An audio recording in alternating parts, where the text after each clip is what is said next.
ਪੁੱਛਗਿੱਛ ਕੀਤੀ, ਚੈੱਕ ਕੀਤਾ ਤਾਂ ਉਹ ਤੋਂ 800 ਗ੍ਰਾਮ ਅਫੀਮ ਬਰਾਮਦ ਹੋਈ। ਉਹਦੇ ਕੋਲੋਂ 1 ਕਿਲੋ 750 ਗ੍ਰਾਮ ਹੋਰ ਅਫੀਮ ਬਰਾਮਦ ਕੀਤੀ ਤੇ ਕੁੱਲ ਜਿਹੜੀ ਹੈ ਗੁਰਭੇਜ ਸਿੰਘ ਸਾਨੋ ਬਲਵਿੰਦਰ ਸਿੰਘ ਦੋਸ਼ੀ ਤੋਂ 2 ਕਿਲੋ 550 ਗ੍ਰਾਮ ਅਫੀਮ ਬਰਾਮਦ ਕੀਤੀ ਗਈ ਹੈ ਤੇ ਸਾਡੇ ਕੋਲੇ 2 ਦਿਨ ਦੇ ਰਿਮਾਂਡ ਤੇ ਹੈਗਾ ਤੇ ਬਾਕੀ ਪੁੱਛਤਾਛ।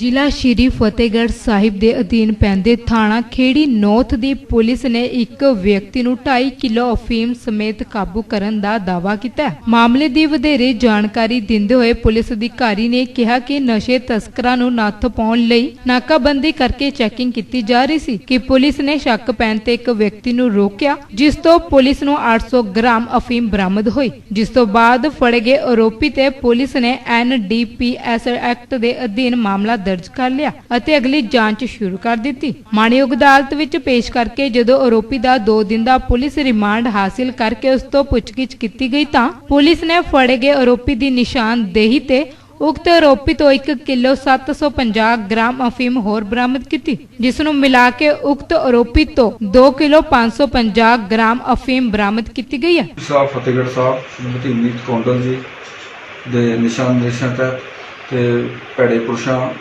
ਵਿਰੁੱਧ ਨਸ਼ਾ ਸਮਗਲਰਾਂ ਵਿਰੁੱਧ ਚਲਾਈ ਗਈ ਵਿਸ਼ੇਸ਼ ਮੁਹਿੰਮ ਦੇ ਤਹਿਤ ਸਾਡੇ ਖੇੜੀ ਨੌ ਸਿੰਘ ਦੀ ਪੁਲਿਸ ਨੂੰ SPD ਸਾਹਿਬ ਸਰਪਾਲ ਸਿੰਘ ਦੀ ਸੁਚੱਜੀ ਅਗਵਾਈ ਦੇ ਤਹਿਤ ਮਿਤੀ 7/7 ਨੂੰ ਸਫਲਤਾ ਮਿਲੀ, ਜਦੋਂ ਉਹਨਾਂ ਨੇ ਇੱਕ ਗੁਰਭੇਜ ਸਿੰਘ ਸਾਨੋ ਬਲਵਿੰਦਰ ਸਿੰਘ ਵਾਸੀ ਸ਼ਾਹਪੁਰ ਪਿੰਡ ਦੇ ਵਿਅਕਤੀ ਜੋ ਕਿ ਅਮਰੋਦ ਪੈਂਦਾ ਹੈਗਾ ਥਾਣੇ 'ਚ ਰੋਕਿਆ, ਪੁੱਛਗਿੱਛ ਕੀਤੀ, ਚੈੱਕ ਕੀਤਾ ਤਾਂ ਉਹ ਤੋਂ 800 ਗ੍ਰਾਮ ਅਫੀਮ ਬਰਾਮਦ ਹੋਈ, ਜਿਹਦੇ ਸੰਬੰਧ ਵਿੱਚ ਖੇੜੀ ਨੌ ਸਿੰਘ ਵਿਖੇ ਮੁਕੱਦਮਾ number 65 dated 7/7/20 under section 1861 NDPS ਦਰਜ ਕੀਤਾ ਗਿਆ ਤੇ ਗੁਰਭੇਜ ਸਿੰਘ ਦੋਸ਼ੀ ਨੂੰ ਨੈਕਸਟ ਡੇ ਅਦਾਲਤ 'ਚ ਪੇਸ਼ ਕਰਕੇ 2 ਦਿਨ ਦਾ ਰਿਮਾਂਡ ਹਾਸਲ ਕੀਤਾ ਗਿਆ ਤੇ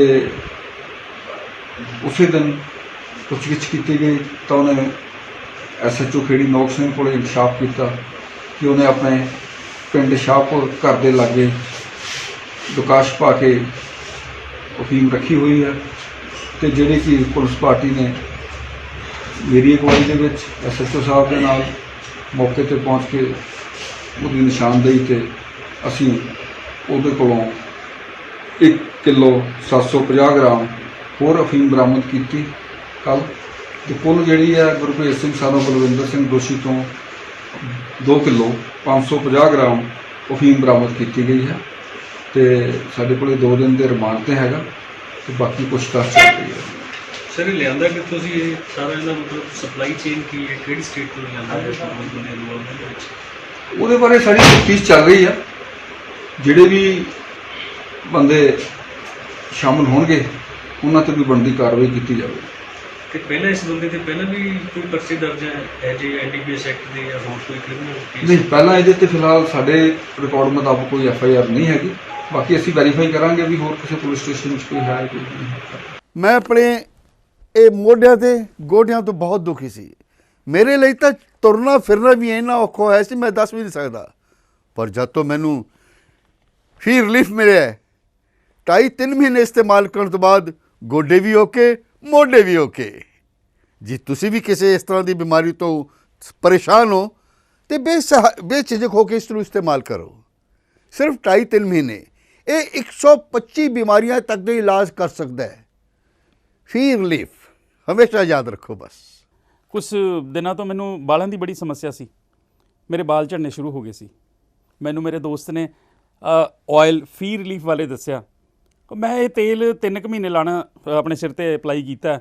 ਇਹ ਬਿਲਕੁਲ ਆਯੁਰਵੈਦਿਕ ਤੇਲ ਹੈ, ਇਹਦਾ ਕੋਈ ਸਾਈਡ ਇਫੈਕਟ ਨਹੀਂ ਹੈ ਤੇ ਮੇਰੇ ਬਾਲ ਜਿਹੜੇ ਗੰਜਪਣ ਪੈਣਾ ਸ਼ੁਰੂ ਹੋ ਗਿਆ ਸੀ ਉਹ ਦੁਬਾਰਾ ਆਉਣ ਲੱਗ ਗਏ ਤੇ ਮੈਨੂੰ ਤਾਂ ਬੜਾ ਫਾਇਦਾ ਦਿੱਤਾ ਇਸ ਨੇ। ਜੇ ਤੁਹਾਨੂੰ ਵੀ ਕਿਸੇ ਇਸ ਤਰ੍ਹਾਂ ਦੀ ਪ੍ਰੋਬਲਮ ਦਾ ਤੁਸੀਂ ਸਾਹਮਣਾ ਕਰ ਰਹੇ ਹੋ ਤਾਂ ਇਹ ਤੇਲ ਲਾਣਾ ਨਾ ਭੁੱਲੋ। ਕਿਤੇ ਨਾ ਕਿਤੇ ਅਸੀਂ ਆਪਣੇ ਬਾਲਾਂ ਕਰਕੇ ਸ਼ਰਮ ਫੀਲ ਕਰਦੇ ਹਾਂ ਕਿ ਸੋਸਾਇਟੀ 'ਚ ਬੈਠੇ ਹਾਂ ਕਿ ਕੋਈ ਮਜ਼ਾਕ ਨਾ ਕਰ ਰਿਹਾ ਹੋਏ, ਪਰ ਥੈਂਕਸ ਟੂ ਫ੍ਰੀ ਲੀਫ ਜਿਹਨੇ ਮੇਰਾ ਇਹ ਕੌਨਫੀਡੈਂਸ ਬਿਲਡ ਕੀਤਾ, ਜਿਹਦੇ ਲਗਾਉਣ ਨਾਲ ਮੈਂ ਮਾਰਕੀਟ 'ਚ ਹੁਣ ਬੜਾ ਹੀ ਕੌਨਫੀਡੈਂਟ ਹਾਂ ਔਰ ਇਹਦੇ ਨਾਲ ਮੈਨੂੰ ਬੜਾ ਫਾਇਦਾ ਹੋਇਆ। ਤੇ ਮੈਨੂੰ ਸਰਵਾਈਕਲ ਦੀ ਵੀ ਦਿੱਕਤ ਸੀ ਤੇ ਉਹਦੇ ਨਾਲ ਵੀ ਮੈਨੂੰ ਬੜਾ ਰਿਲੀਫ ਮਿਲਿਆ। ਇਹ ਯੂਜ਼ ਕਰੋ ਤੇ ਮੈਂ ਪ੍ਰੈਕਟੀਕਲ ਯੂਜ਼ ਕਰ ਰਿਹਾ।